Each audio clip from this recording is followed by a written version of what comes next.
ഒരു സംഭവം നിങ്ങൾ കഴിച്ചിട്ടുണ്ടോ? ഞങ്ങളിതിന് എരുന്ത് എന്നാട്ടോ പറയാം. അപ്പോൾ ഞാനിങ്ങനെ ഫിഷ് മാർക്കറ്റിൽ ഈ ഒരു സംഭവം കണ്ടപ്പോൾ വാങ്ങിച്ചു. അപ്പോൾ ഇതത് നന്നായിട്ട് നമ്മൾ വാഷ് ചെയ്യണം. എന്നിട്ട് നമ്മൾ കുറച്ച് വെള്ളത്തിലൊന്ന് വെട്ടി തിളപ്പിച്ചെടുക്കണം കേട്ടോ. അപ്പോൾ ഇതിങ്ങനെ ഓപ്പൺ ആയിട്ട് വരും. അപ്പോൾ ഇതിൻ്റെ അകത്തുള്ള മീറ്റ് എന്ന് പറയുന്നത് ഭയങ്കര ചെറുതാണ്.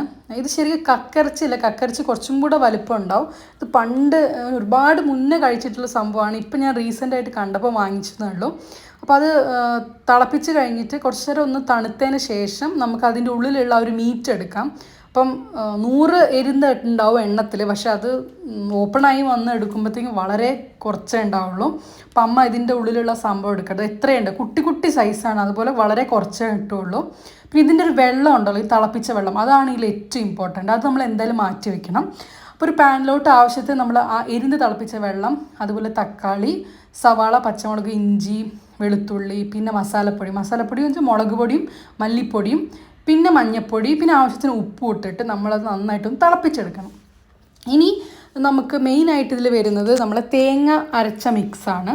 അപ്പോൾ അതിന് വേണ്ടിയിട്ട് കുറച്ച് തേങ്ങ, ജീരകം, പിന്നെ കുറച്ച് ചെറിയുള്ളിയും കൂടെ എടുത്തിട്ട് നന്നായിട്ടൊന്ന് അരച്ചെടുക്കണം. അപ്പം ഇത് അരച്ചെടുക്കാൻ വേണ്ടിയിട്ട് എരുന്ത് തിളപ്പിച്ചിട്ടുള്ള ആ വെള്ളം ഉണ്ടല്ലോ ഞാൻ നേരത്തെ കാണിച്ച്, അത് തന്നെയാട്ടോ ആഡ് ചെയ്യുന്നത്. എന്നിട്ട് അത് നന്നായിട്ട് അരച്ചെടുത്തതിന് ശേഷം ഈ ഒരു മിക്സിലോട്ട് ആഡ് ചെയ്യാം. ഓക്കെ, ഇത് തിളച്ച് വരുമ്പം എന്നിട്ട് നമ്മൾ നമ്മുടെ എരുന്ത്, കുട്ടി എരുന്ത് ആകെ എത്രയേ ഉള്ളൂ അതും കൂടെ നമ്മൾ ഇതിനകത്തോട്ട് ആഡ് ചെയ്ത് കൊടുക്കണം. എന്നിട്ട് എന്ത് ചെയ്യുക, ഒന്ന് ജസ്റ്റ് ഒന്ന് തിളപ്പിച്ചെടുക്കുക. പിന്നെ അത്യാവശ്യം കരിവേപ്പിലയും കൂടെ ഇട്ട് കൊടുക്കണം, നല്ലൊരു ഫ്ലേവറിന്. പിന്നെ ലാസ്റ്റ് ഓപ്ഷണലാണ്, നമുക്ക് കുറച്ച് ചെറിയ ഉള്ളി ഒന്ന് വെളിച്ചെണ്ണയിൽ മൂപ്പിച്ചിട്ട് അതും കൂടെ ചേർത്ത് കൊടുക്കണം. അപ്പോൾ അത് ഒരു വേറെ തന്നെ ഒരു ടേസ്റ്റാണ്. ഇപ്പോഴും മീൻകറിക്ക് ചെയ്യുന്ന പോലെ തന്നെ പെട്ടെന്ന് കഴിക്കരുത്, ഒന്ന് തണുത്തതിന് ശേഷം കഴിച്ചു കഴിഞ്ഞാൽ സൂപ്പർ ടേസ്റ്റ് ആയിരിക്കും കേട്ടോ. അപ്പോൾ ഇത് കഴിക്കാത്തവരുണ്ടെങ്കിൽ എന്തായാലും കഴിച്ച് നോക്കണം.